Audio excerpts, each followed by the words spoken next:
Hi hello friends, എല്ലാ കൂട്ടുകാർക്കും ഈ പുഴയും കടന്ന് റിവ്യൂയിലേക്ക് സ്വാഗതം. അങ്ങനെ ആദ്യം തന്നെ നമ്മുടെ ശാരദാമ്മ അതുപോലെ തന്നെ അമ്മയൊക്കെ കൂടിയിട്ട് ആ വീട്ടിൽ നിന്ന് പോകാൻ നിൽക്കുകയാണ്. അപ്പൊ അമ്മ റെഡിയായി നിൽക്കുന്നുണ്ട്. എവിടെ അവരൊക്കെ കഴിഞ്ഞില്ലേ ഇവരുടെ ഒരുക്കൊന്ന് ചോദിച്ച് അങ്ങനെ നിൽക്കുകയാണ്. അപ്പോഴേക്കും ശാരദയും പിള്ളേരും അവിടേക്ക് എത്തുകയാണ്. എത്ര നേരമായിട്ട് ഒരുങ്ങാനായിട്ട്. അപ്പൊ ശാരദ പറയുന്നുണ്ട്, അമ്മയ്ക്ക് ഒരു സാരി കൊടുത്ത കാര്യം കഴിഞ്ഞില്ലേ, എനിക്ക് അങ്ങനെയാണോ, എല്ലാം അത് മടക്കി പറക്കി വെക്കണം, പിന്നെ ഓരോന്നിനും എഴുന്നള്ളിച്ച് ഇങ്ങോട്ട് നേരത്തിന് എത്തിക്കേണ്ടേ ഇങ്ങോട്ട്, പിന്നെ അവര് തന്ന റൂമും കാര്യങ്ങളൊക്കെ ഒരു കൂടാതെ അതുപോലെ തന്നെ റെഡിയാക്കി ഇട്ട് കൊടുക്കണ്ടേ, എന്തെങ്കിലും മറന്നു പോയാൽ പിന്നെ അതും പ്രശ്നമല്ലേ എന്നിങ്ങനെ പറയുകയാണ്.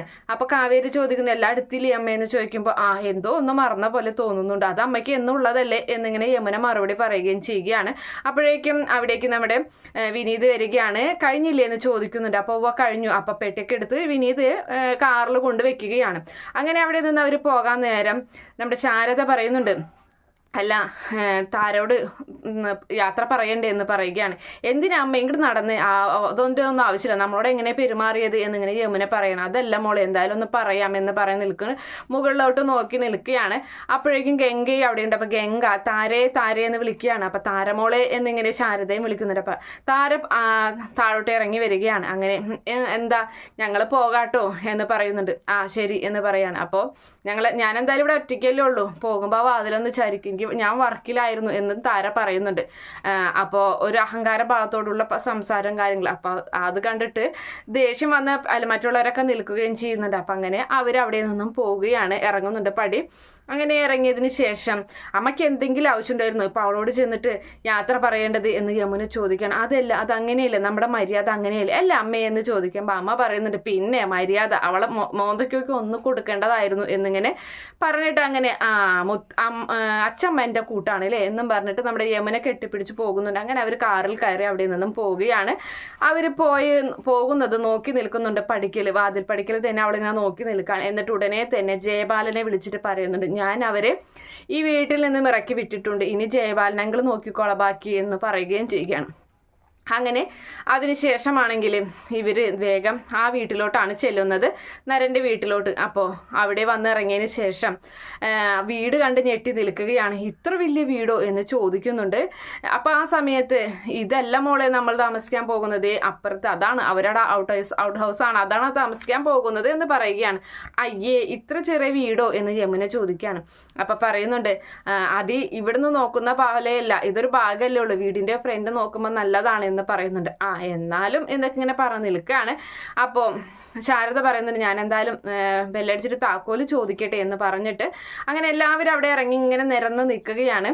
ഇപ്പം ശാരദയാണെങ്കിൽ കോളിംഗ് ബെല്ല് അടിക്കുന്നുണ്ട്. അപ്പോൾ അവിടേക്ക് നമ്മുടെ നാരൻ്റെ ഇളയമയാണ് വരുന്നത്. അപ്പോൾ ആരാ എന്ന് ചോദിക്കുന്നുണ്ട്. അപ്പോൾ ഇവിടെ അമ്മയില്ലേ എന്ന് ചോദിക്കുകയാണ്. ഉണ്ടല്ലോ, ആരാ എന്ന് ചോദിക്കുമ്പോൾ അത് ഞങ്ങൾ അവിടുത്തെ ഔട്ട് ഹൗസിൽ താമസിക്കാൻ വന്നതാണ്, വാടകയ്ക്ക് വന്നതാണെന്ന് പറയുമ്പോൾ അത് ശരിയില്ല, ഇവിടെ നിൽക്കട്ടെ, അമ്മയെ വിളിക്കാമെന്ന് പറയണം. ശരി എന്ന് പറഞ്ഞ് അങ്ങനെ അവർ അകത്തോട്ട് പോകുന്നുണ്ട്. അതേ സമയത്താണെങ്കിലും അമ്മ അവിടെ ഇരുന്നിട്ട് ചായ കുടിക്കുകയാണ്. അതുപോലെ തന്നെ നരൻ്റെ മുത്തശ്ശനാണെങ്കിൽ പേപ്പറും വായിച്ചിരിക്കുന്നുണ്ട്. അപ്പോൾ ഈ കാര്യം വന്ന് അവർ പറയുന്ന സമയത്ത്, ഇനിയിപ്പോൾ എന്താ ചെയ്യുക, നിനക്ക് പറയായിരുന്നില്ലേ ഇവിടെ വാടകയ്ക്ക് വീടൊന്നും കൊടുക്കാനില്ല എന്ന് നിനക്ക് പറയായിരുന്നില്ലേ എന്ന് പറയുമ്പോൾ ഞാൻ പറയണോ എന്ന് ചോദിക്കണം. അപ്പോൾ നീ തന്നെ പറഞ്ഞോ, ഞാൻ ഇനി അവിടേക്ക് വരുന്നില്ല എന്ന് പറയുമ്പോൾ ആ നരൻ്റെ മുത്തശ്ശൻ പറയുന്നുണ്ട്, അവിടെ നിന്ന് നീയല്ലേ അവരെ കാര്യങ്ങളൊക്കെ അവരോട് ഇവിടെ താമസിക്കാൻ വരാൻ പറ, അതുകൊണ്ട് അവളെ ഏൽപ്പിക്കേണ്ട, നീ തന്നെ ചെന്ന് വിവരം പറയുകയും ആവശ്യപ്പെടുകയും ചെയ്യുകയാണ്. അപ്പൊ കുറേ നേരമായി അവരോട് അങ്ങനെ പുറത്ത് വെയിറ്റ് ചെയ്യണം.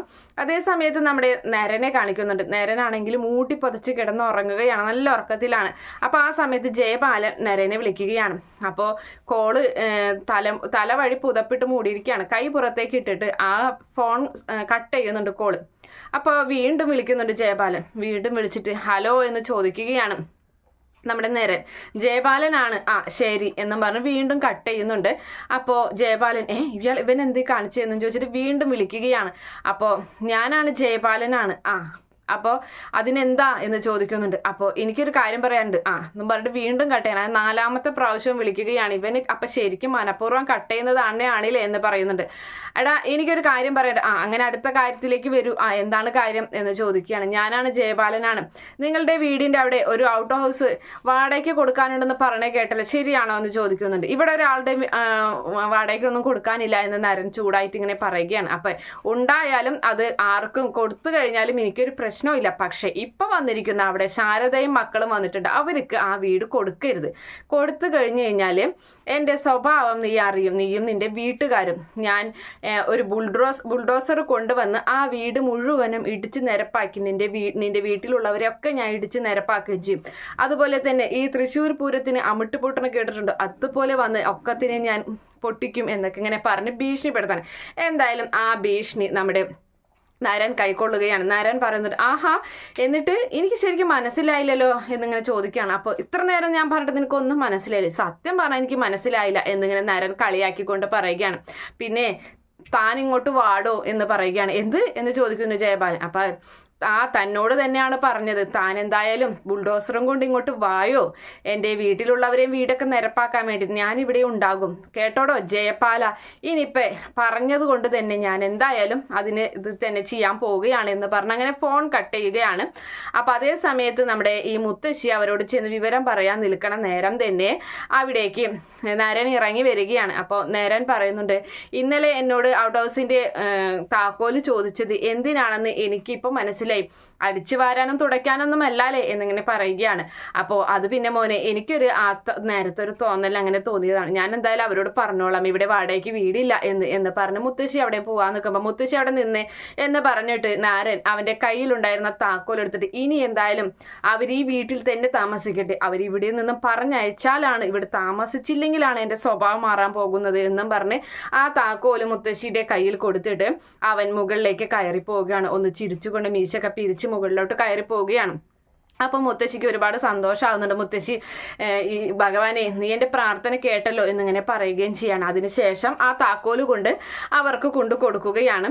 അപ്പോൾ അവരതുമായിട്ട് ബാഗൊക്കെ എടുത്തിട്ട് അവര് അവിടെ ഔട്ട് ഹൗസിലേക്ക് പോവുകയാണ്.